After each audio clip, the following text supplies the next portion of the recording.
here at the Leinkauf Elementary School auditorium for the District 2 City Council Candidate Forum. Tonight, we bring you a closer look at the individuals vying to represent your voice on the City Council. Our goal is to provide you with the information you need to make an informed decision at the polls by asking the questions that matter most to you, our viewers and neighbors. I'm Courtney with Uplift Mobile, and this is Who Runs the Port?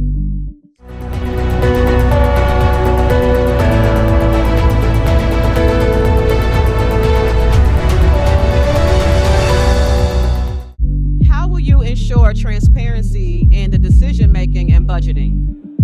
I'm going to ensure that I'm an open book. I'm going to be readily available for my constituents. I'm going to be in place at the time that my people need me to be there. There was a quote by Fred Richardson, who used to be on the council. He said, "When you ring, I spring." So that's the thing that I want to kind of continue even in this seat with District 2, making sure that whenever the people have something on their mind, they can know that I'm going to be there to listen to them. The budget is an extremely important responsibility to the Mobile City Council. I actually believe that's the most important responsibility. So while we have finance committee meetings that are set up, I actually want to have town hall meetings. I want to come to your neighborhood, knock on your door. Is there something that you want to be put in this budget? Is there something that you feel we shouldn't be spending our resources on? Is there something that we could have allocated better than what we did the last time? I'm actually working to ensure that even before a municipal election, that the previous council doesn't even pass that budget. Because let's just imagine that people elect someone different than the interests that were being served with the people who were in the seat before. That new group of public officials needs that opportunity to determine how we're going to allocate those funds. So I've always been transparent. I think I get a lot of pushback because I am so truthful with individuals and I'm so direct. So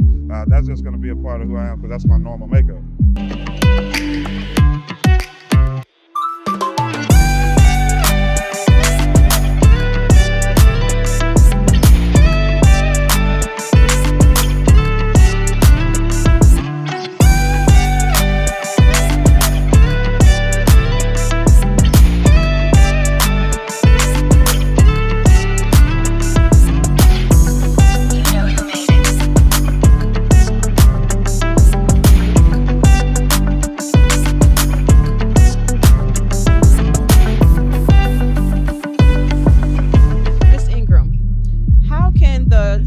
Support local schools and programs? Through many ways. First of all, investing in our local schools allows us to invest in our future. And so you can do that. You'll find that many cities set aside funding from their general budget to support youth opportunities for students. It can be after-school programs. It can be Boys and Girls Club. So you can do it that way. There is some areas you can also do it through partnerships by working with local businesses so that students can get mentorship. They can get internships. So you can do it through partnerships. You can also do it through allocating funding straight from your budget.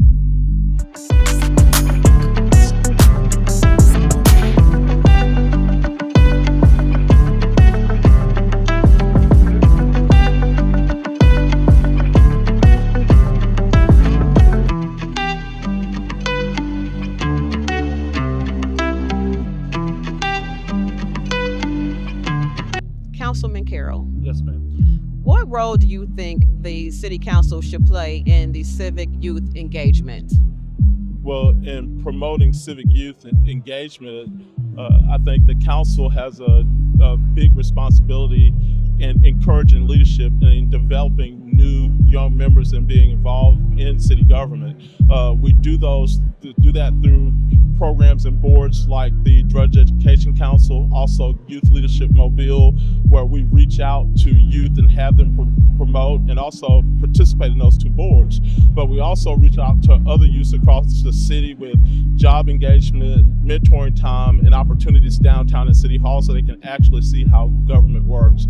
This encourages them to be participants, but also encourages them to grow up and be avid voters so they know how to work within the system.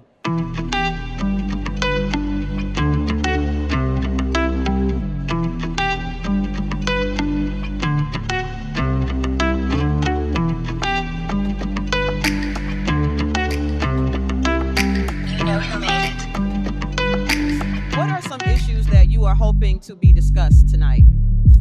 I hope we will address what we're doing to reverse the flow of people working in Mobile but living in neighborhoods or in Baldwin County.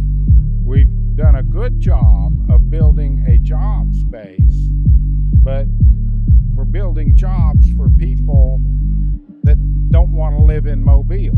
Why don't people want to live in Mobile, and what are we going to do about it? The City of Mobile Historic Development Department is woefully underfunded and understaffed. Will you work to restore funding and staffing to the Historic Development Department, giving it the capacity to enforce all current ordinances? So absolutely, I would advocate for funding, but I want to start with this.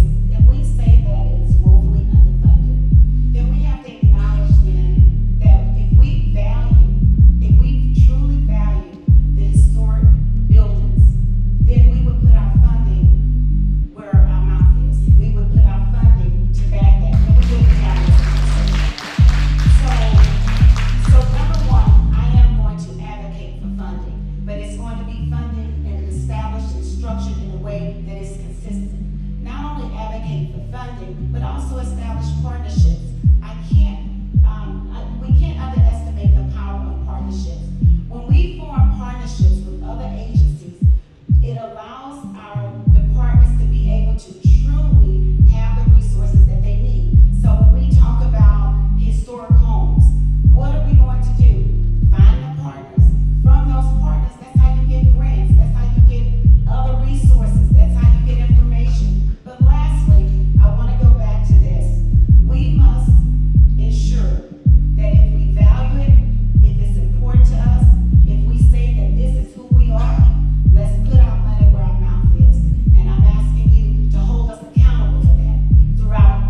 has HVAC, electrician, plumbing, carpentry, all the things that we need to restore these homes. They could go in and get credits towards their degrees. Our nonprofit organizations could come and get these delinquent properties for pennies on the dollar.